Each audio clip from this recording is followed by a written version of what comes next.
Sayyidina Umar ketika ditusuk oleh siapa Abu Lu'lu siapa? Al-Majusi. Abu Lu'lu itu seorang Majusi. Dan Umar itu orang pendendam. Dia orang pendendam. Tapi tentu karena dia orang baik, ya pendendamnya hal-hal yang baik. Coba kalau kamu ditusuk orang itu dendam nggak? Kira-kira sebagai manusia kan dendam. Itu tanyanya begini sama yang ya taruh sekarang orang dekatnya. Yang bunuh saya tadi siapa?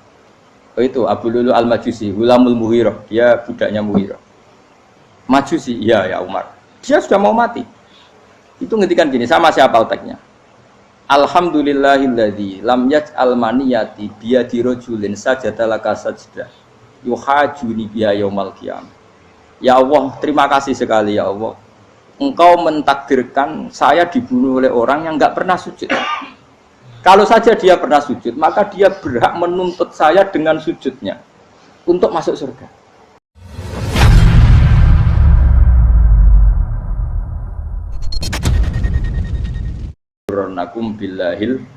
Kamu jangan tertipu dengan kehidupan dunia. Makanya saya itu orang yang paling fanatik sujud. Soalnya kalau suwun jenengan sing sujud. Wes sujud salat lima waktullah nikmati. Karena sekali kamu terbiasa mensifati dunia ini penting, nanti kamu akan lupa mensifati akhirat itu penting. Dan itu awal kamu tergelincir dari ansawa isabil, dari jalan yang benar. Makanya tadi pepatahnya orang sufi apa? An-nasunyamun wa idza matu indah. Manusia itu tidur, kalau mati baru. Terus contoh kedua begini. Kenapa Allah begitu murka ketika orang tidak mengerti hak-haknya Allah? Bukan karena Allah anarkis atau keras, tidak. Memang secara akal pasti begitu. Saya sampai tak beda ini. Lihat contoh gampang-gampang saja, tak wari logika. Kalau ada orang buta lewat kemudian nabrak tembok, karena apa? Karena buta kan? Buta itu maknanya apa? Tidak tahu. Akibat tidak tahu, nabrak tembok. Ya kan? Karena tidak karena tidak tahu nabrak tembok, karena tidak tahu terjatuh di sungai, karena tidak tahu terjatuh di jurang. Sekarang juga sama. Orang karena tidak tahu pentingnya agama, tidak tahu pentingnya Allah, kemudian dia fokus ke duniawi. Akhirnya ya nabrak tembok. Natijanya sama enggak? Saya ulang lagi ya, orang buta karena tidak tahu nabrak tembok. Orang fokus untuk perempuan cantik atau melihat apa, kemudian dia tidak tahu depannya juga nabrak. Untuk menjadi nabrak itu syaratnya tidak tahu apa tahu? Bisa dua-duanya. Tidak tahu ya sebabnya nabrak, fokus ke yang lain ya bisa. Maka tidak tahu ya sebab nabrak, fokus ke yang lain juga sebab. Nah mata kita, hati kita ini sudah dipenuhi hal-hal yang tidak penting, sehingga kita lupa dari hal yang penting. Kayak tadi kita mau minum kopi saja, fokus sampai meninggalkan anak main sampai jatuh. Berarti minum kopi sebenarnya tidak satu kebodohan, tapi ketika membiarkan anak kecil jatuh itu adalah kebodohan. Sebetulnya makan menikmati dunia itu tidak kebodohan, tapi ketika Anda melupakan Allah itu menjadi satu apa? Kebodohan. Ini disebut kamu jangan terlena oleh kehidupan apa? Dunia. Nah kenapa terlena? Itu kakean delok. Mulane Nabi itu ora tau delok dunia. Nabi, saya ini tak latih gitu di wali, tapi mukadimah. Kulon itu belum pernah delok. Saya pernah punya kakak wakil bupati, punya teman gubernur banyak tuh. Kalau delok susu rawani, mereka khawatir seneng. Nabi itu pernah, Nabi itu jenenge manusia pernah lewat gitu. Kemudian tonggo-tonggone Nabi kebetulan pas pulang bawa unta-unta banyak. Itu Nabi melihat mungkin 0, sekian detik. Itu dilori pangeran. La tamuddanna ainaika ila ma matta'na bihi azwajam minhum zahratal hayatid. Jadi misalnya kayak Rogen misalnya dulu wong numpak Alphard pejabat ono sing bukakno. Enak aja nak jadi wong ngono iku. Kalimat itu direkam oleh Allah bahwa Mustafa pernah ngomong enake jadi wong iku numpak Alphard ono sing bukakno. Tapi kan tetap kirim. Sehingga nanti di akhirat kalimat itu direkam misalnya nanti ternyata yang numpak Alphard misalnya nyuwun sewu misalnya yang numpak Alphard tadi tetap di neraka, kamu ya ikut di neraka. Karena dia menikmati Alphard lali akhirat, kowe yo ngangen-angen kepengen seperti itu. Maka poinnya sama. Kalau pun rokok bareng. Terus ada orang sujud di musola, melarat sujud. Kowe enggak pernah enake dadi wong iku. Padahal sujud itu yang menjadi orang masuk surga. Terus kowe ditakoki ning akhirat. Kowe tahu angen-angen dadi wong sujud mboten nate. Tapi kowe tahu angen-angen mewah nate. Ya seneng ngono kira-kira gitu. Lha iku latara undal pas kowe roh ilmu yakin pas wae mlebu neraka. Iki mulane tak ajari dini kiat-kiat supaya kira mlebu. Makanya latih melihat dunia gue juga kesuwen. Misalnya di konco jadi pejabat. Kalau nanti di keluarga pejabat sampai sekarang pun saya sering punya teman. Buat nanti kalau melihat bahwa dia pejabat. Karena saya takut dosa. Saya melihat dia seorang mukmin yang sujud, yang sholat. Saya bodoh sekali kalau melihat dia pejabat. Karena itu tidak ada artinya di akhirat. Saya sampai sekarang yang saya melihat presiden orang yang mukmin, sehingga saya harus hormat. Saya melihat bupati orang yang mukmin, sehingga saya harus hormat. Melihat sampean ini wong sing mukmin, malah gue jalalan barang ini sudah mukmin plus. Jadi rasa tiga ekor tuh pinter gue jalalan. Jalalan gudul bisa gaya bisa. Gudul lu rano mana nih? Oh anu kagak wong bisa mau kitab apa? Gudul. Jos lah. Jadi saya ulang lagi ya. Makanya saya itu nanti kalau sampean alim sudah kayak saya, itu pasti nggak kagum sama sahabat. Sahabat itu, apalagi Rasulullah ya tentu. Sahabat dulu aja yang gampang ditiru. Sayyidina Umar ketika ditusuk oleh siapa Abu Lu'lu siapa? Al-Majusi. Abu Lu'lu itu seorang Majusi. Dan Umar itu orang pendendam. Dia orang pendendam. Tapi tentu karena dia orang baik, ya pendendamnya hal-hal yang baik. Coba kalau kamu ditusuk orang itu dendam nggak? Kira-kira sebagai manusia kan dendam. Itu tanyanya begini sama yang ya taruh sekarang orang dekatnya. Yang bunuh saya tadi siapa? Itu Abu Lulu Al-Majusi, Hulamul Muhirah. Dia budaknya Muhirah. Majusi, iya ya Umar. Dia sudah mau mati. Itu ngetikan gini, sama siapa otaknya? Alhamdulillahilladzi lam yaj'al maniyati biyadi rajulin sajadalaka sajdah yuhajuni biha yaumal qiyamah. Ya Allah, terima kasih sekali ya Allah. Engkau mentakdirkan saya dibunuh oleh orang yang nggak pernah sujud. Kalau saja dia pernah sujud, maka dia berhak menuntut saya dengan sujudnya untuk masuk surga. Artinya gini, kalau dia ditusuk orang yang pernah sujud, misalnya Sayyidina Umar kok ditusuk oleh Ruhin, kemudian Umar masuk Ruhin masuk neraka, aku tetap pedih Gusti. Isowai sujudnya dia menjadikan nggak berhak masuk neraka. Artinya Umar sangat hormatnya pada sujud itu dia nggak berani.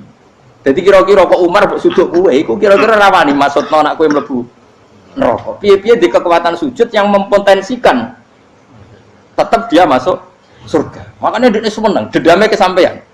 Syukurlah anak sing mateni aku ora tau sujud. Jadi tak patut nang neraka langsung gludeng ngene kira-kira gitu.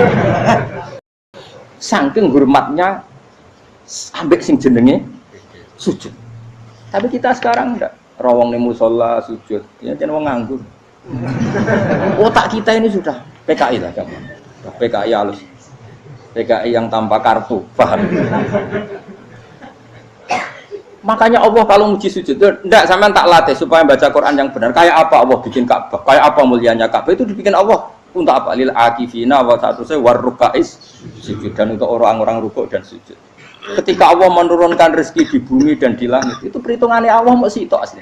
Rabbana liyuqimus shalah faj'al afidatan minan nas tahwi ilaihim warzuqhum minas sama. Gusti, ben nak sujud ku kuat. Piye-piye menungso nak ramangan ra kuat. Nak is kuat di tenaga yo ben sujud. Liyuqimus shalah.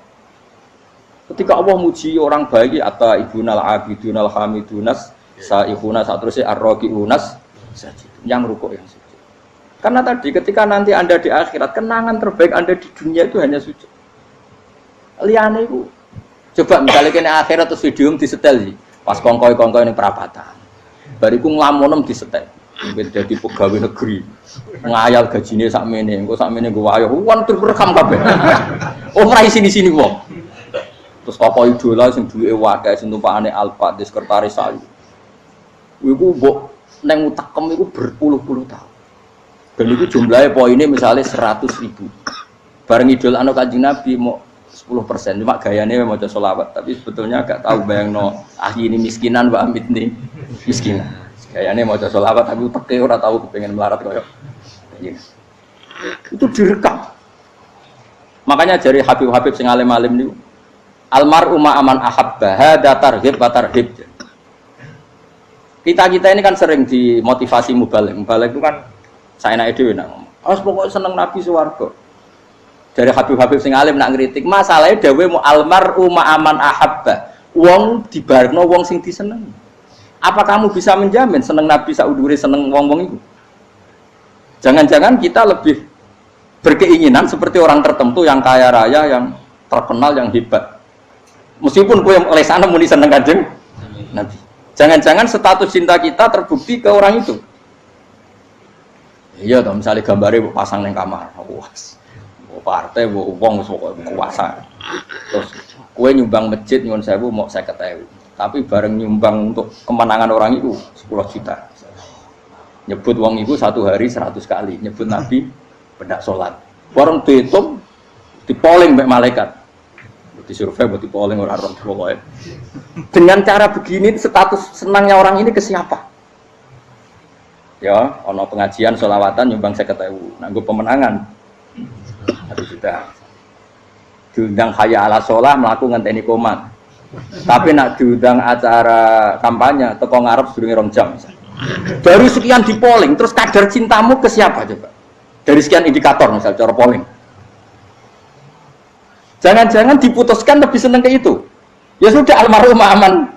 Apa? Makanya kata orang-orang alim almarhum apa? Orang itu terserah disenangi. Masalahnya kita tidak ada jaminan lebih seneng Nabi. Ya orang ada jaminan ya saya aman misalnya. Hitung dewi-dewi, rasa menang terus kok wedi dosa, wis kadung dosa iku wis kadung. Makanya Sufyan Ats-Tsauri itu dadi wali ku bangsa mergo ibadah akeh mboten. Sufyan Ats-Tsauri gurunya Imam Syafi'i. Dadi wali ku sederhana. Sama tak ceritane orang-orang jadi wali dengan cara yang sederhana. Tapi kan niru wis copy paste ya, artinya ora apa ya, KW lah. Kalau niru enggak apa-apa, tapi KW kebaikan. Sufyan Ats-Tsauri itu ditanya, "Kenapa kamu sedekat itu sama Allah dan Anda keramat?" Jadi resepnya begini, Pak. Saya itu belum pernah ke masjid nunggu adzan.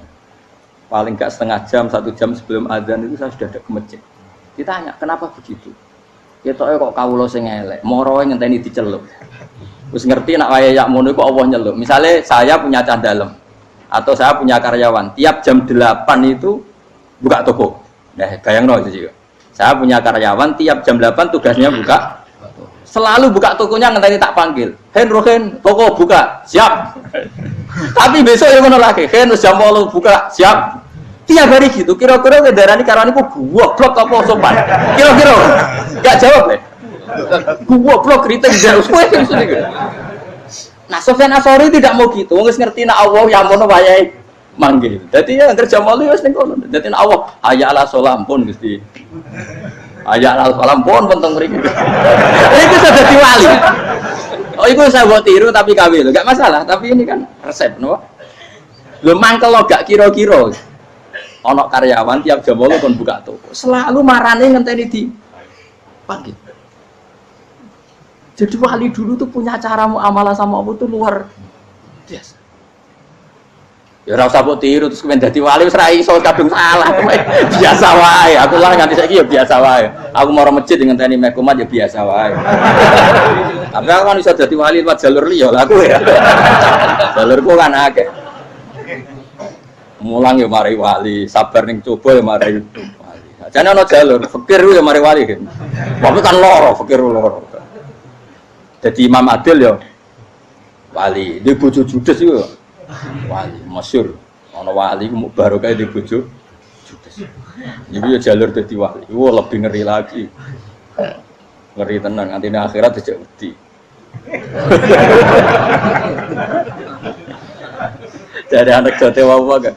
Para suami takut istri silakan baris sing wis baris sing wedok. Pak rene lho tetep mororo. Wong wedi bojo kegawangan ini akhirat bahaya, you know. Yes. Bahaya wedi bojo nganti kegawan apa? Teng akhirat. Masyhur jadi cerita-cerita wali wis. Biasa ulang lagi ya.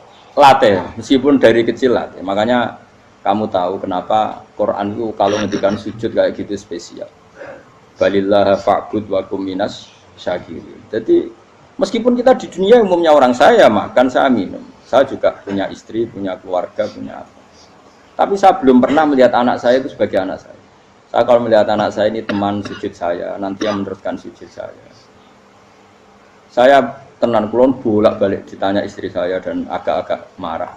Gus Bak, kenapa kamu hormat sama anak sampai gitu? Kalau nanti manja gimana? Kalau terlalu manja, saya bilang itu udah anak saya. Itu nanti yang meneruskan sujud saya, meneruskan rukuk saya. Saya nanti pasti mati. Dan saya butuh di bumi selalu ada yang sujud sama Allah. Dan itu yang paling dalam otoritas saya itu anak saya. Orang lain itu enggak dalam otoritas saya. Jika kita melihat anak itu ini penerus sujud saya, penerus rukuk saya. Kita enggak sudah duniawi sekali.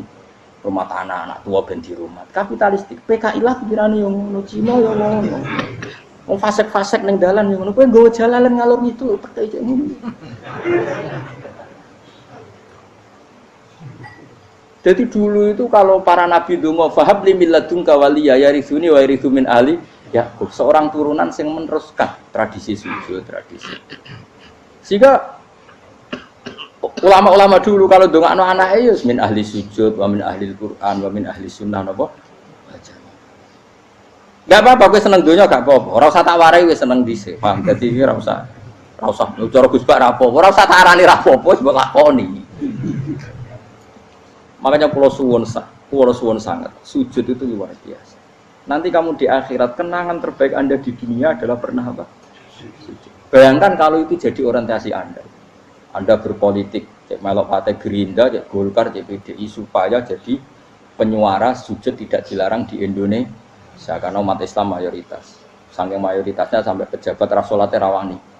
Beberapa pejabat rasolat bakal dipilih. Itu berarti kamu berpolitik niat bikin satu pressure supaya standar orang benar adalah sing nopo sujud itu ya benar. Kok yang kaya kerja biar bisa beli tanah untuk masjid, yang orang miskin ikut menopang supaya masjid itu berdiri. Semuanya orientasinya menuju apa?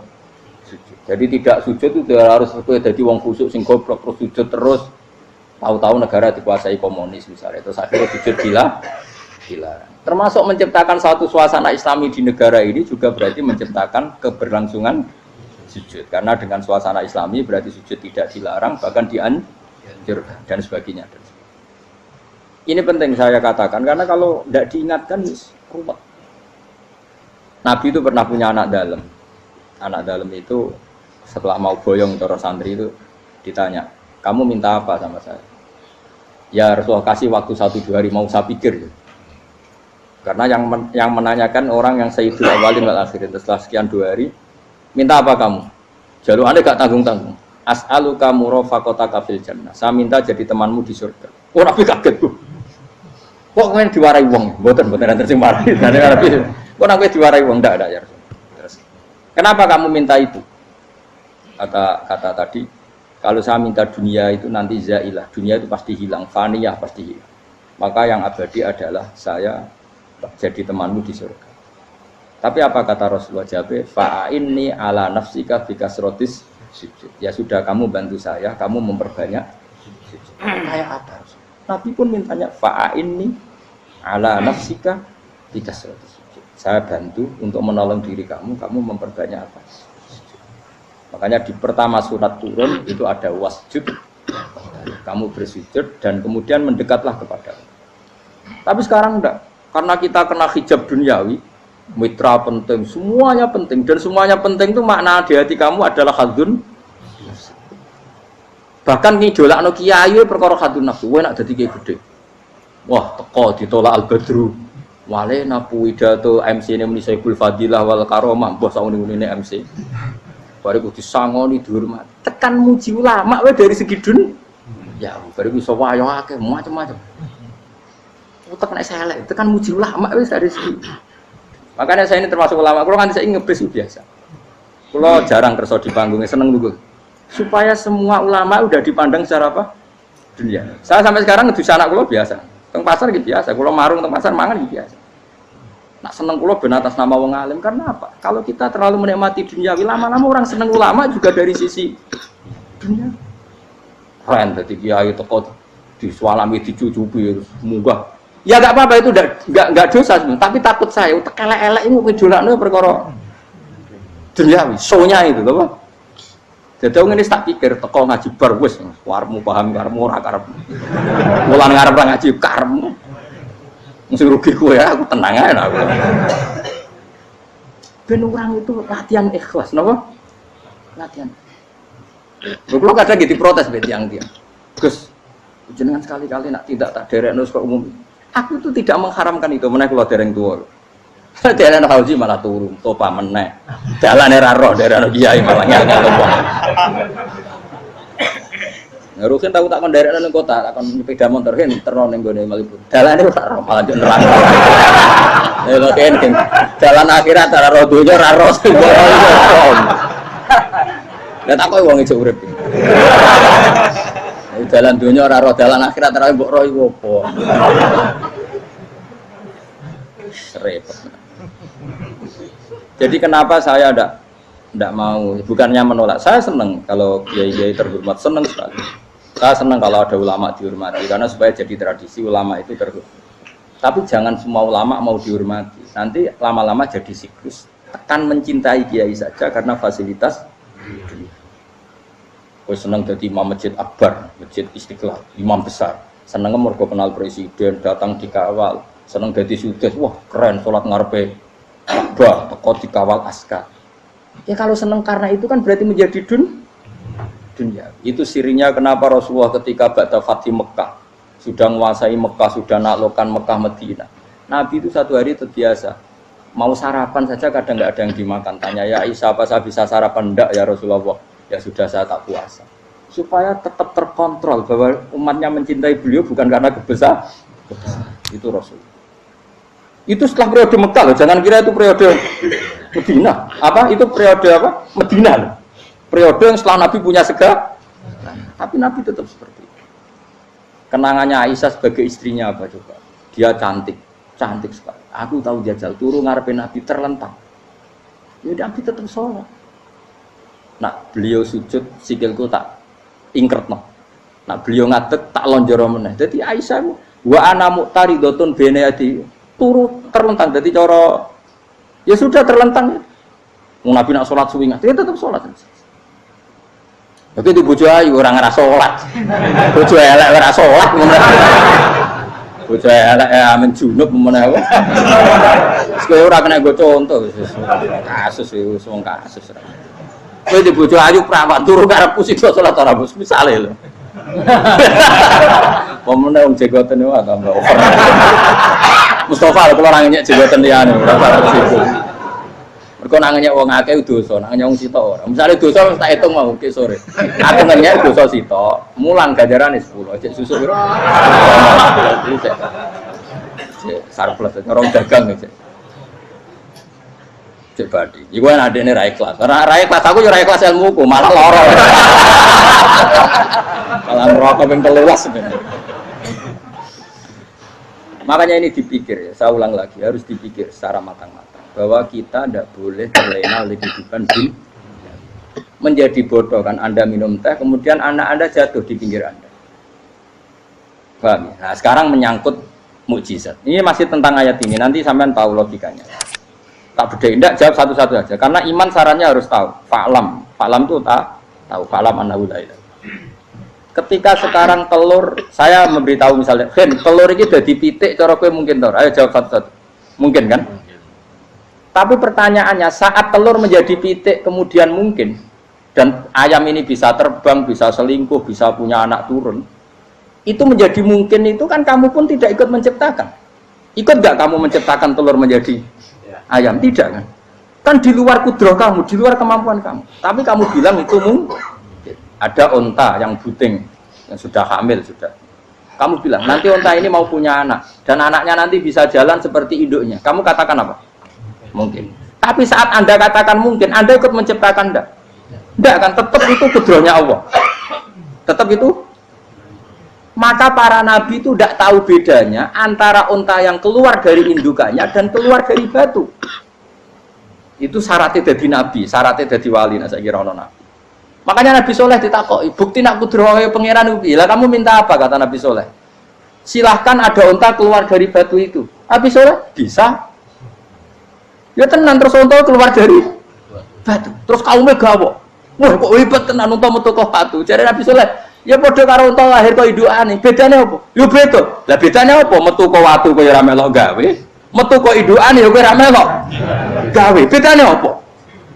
Tapi utekmu kena hijab. Ngono niku ana bedane. Cara nabi-nabi ora roh bedane. Lah kula termasuk warasatul anbiya yo ora roh bedane cara. Waras utek kula niku waras. Lho lah yo misale kowe cara iman seperti itu yakin dadi wali. Wes sama amatir-amatir lah wali swasta lah. Pokoknya wis dadi wali. Jadi manusia itu lucu, sesuatu yang dia pun tidak bisa. Iku sok bedakno. Kalau telur menjadi ayam mungkin. Sapi keluar dari indukan mungkin. Biji padi menjadi padi besar mungkin. Tapi nak watu kok jadi biji padi mukhal. Lu saat yang dikatakan mungkin-mungkin itu apakah manusia ikut memberi? Tidak kan? Ikut menciptakan? Harusnya kan tetap bilang, yo aku menyaksikan itu karena ada kekuatan X yang menciptakan itu. Harusnya dia kalau mau konsisten kan, saya tidak bisa menciptakan telur jadi ayam, tapi ada kekuatan lain yang menciptakan dan saya tidak bisa. Jadi telur keluar dari ayam ya kita tidak bisa menciptakan. Sapi keluar dari indukan ya kita tidak bisa menciptakan, termasuk untanya Nabi Soleh yang keluar dari batu besar kita. Makanya semua Nabi itu tidak tahu bedanya, itu bedanya Nabi sama enggak Nabi. Makanya Nabi itu tenang ya, masyhur. Ketika perang Khandaq, Nabi itu kelaparan. Kemudian Jabir datang, ya Rasulullah, istri saya menyiapkan makanan untuk orang 6, karena kambingnya hanya kecil. Maka hanya orang 6 saja yang kau boleh datang ke situ. Tapi Rasulullah dengan santainya, ya ahlal Khandaq. Padahal yang ngeduk Khandaq itu sekitar 3.000, ya ahlal Khandaq. Halumu ilayya, ayo ke Jabir, karena Jabir sona atau amat, bikin makanan untuk kalian. Itu 3.000 orang. Wah, Jabir dimaki-maki sama, sudah bilang untuk orang 6 Nabi, ya apa-apaan orang banyak, itu mesti tidak cukup, kita mana. Nabi santai, bilang ke istri kamu, Jabir jangan buka makanan itu kecuali saya. Ya, pakai Nabi matur untuk pengiran, Gusti ini cukupkan untuk orang banyak, sama Allah di ACC ya terus cukup. Karena bagi Nabi, Nabi tahu betul. Sekarang ketika beras menjadi beras, apa dalam kudrah kamu, dalam kemampuan kamu, enggak kan? Ketika sistem tubuh kita makan kemudian jadi kenyang, apa dalam kemampuan kamu? Kue muni mangan maknane sego bolebokno mulut, terus kue darani punya kemampuan makan. Apa setelah itu kamu mengendalikan sistem saraf kita, sistem urat kita? Enggak kan? Jadi Nabi ora roh bedane, justru itu jadi Nabi. Karena dia enggak pernah terjebak, Nabi enggak pernah terjebak oleh yang dili. Makanya cara pangeran wa ma min dabatin fil ardi wala ta'iri yatiru bijanahihi illa umamun amsalukum. Ketika orang kafir minta bukti kudrohe Allah iku apa? Kanjeng Nabi didono manuk. Lah manuk terbang bukti kudrohe Allah. Ya biasa mat manuk terbang, wis suwe nak manuk terbang. Bukti kudrohe ning ndi? Lha iku tekek wis semper. Lha bukti kudrohe ya kowe ora iso gawe kan? Tapi maksudnya wong kafir bukti kudrohe pangeran gawe unta kok watu. Lah bedane apa? Mau khale unta kok watu ambek kok indukane? Bedane apa jajan? Wong ibuke unta yang ngrasa gawe. Apa ibuke unta bisa menciptakan anak-anak unta? Kan tidak bisa juga. Manusia juga ada. Jadi itu wis cukup dadi kudrohe. Tapi manusia angger barang sering terjadi darani mungkin. Maknane mungkin dekne sing nentukan mungkin atau tidak. Padahal zaman mungkin pun dia tidak ikut menciptakan. Ini lagi. Makanya itu kenapa Allah akhirnya bikin mukjizat supaya orang itu ingat kedahsyatan kudrohe Allah. Sebetulnya mukjizat itu tidak penting. Maksudnya tidak penting tadi untuk iman sebetulnya tidak perlu mukjizat. Makanya ketika Rasulullah SAW ingin nuruti mukjizat yang diminta orang kafir, Allah malah ngelingno inna fi khalqis samawati wal ardi wakhtilafil laili wan nar. Sajane ana langit, bumi, ada lautan, ada apa sudah bukti kudrohe. Nah sekarang mukjizat kok ngenteni unta keluar dari apa tadi? Batu, ngenteni Nabi Soleh. Lautan merah di sebelah tongkatnya Nabi Musa terus terbelah. Itu dari mukjizat. Kalau itu maknanya mukjizat karena manusia tidak mampu. Apa manusia mampu bikin lautan? Kan tidak mampu juga. Kenapa itu tidak dikatakan mukjizat? Lagi-lagi karena wis kena mataul huruf. Paham jelas ya? Makanya kata Allah, saiki wong ora percaya hari kebangkitan. Alasannya masa manusia jadi tanah menjadi manusia? Memangnya manusia yang sekarang hidup itu dari apa coba? Sehingga nado melok pilek, pilpres, melok dukung mendukung itu memangnya dari apa coba? Dari tanah kan? Mestinya hari kebangkitan sejati ya sekarang ini orang-orang dari tanah sekarang berkeliaran ini harus go jalalan ngalor ngidul maknani. Iku yo kok lemah. Kemudian setelah jadi tanah, mati, orang engkar. Wah ini nggak mungkin jadi manusia lagi. Padahal zaman sekarang jadi manusia itu karena kudrohnya manusia apa karena Allah? Karena Allah. Dan manusia sekarang dari tanah benda. Dari tanah. Harusnya ya berpikir seperti itu.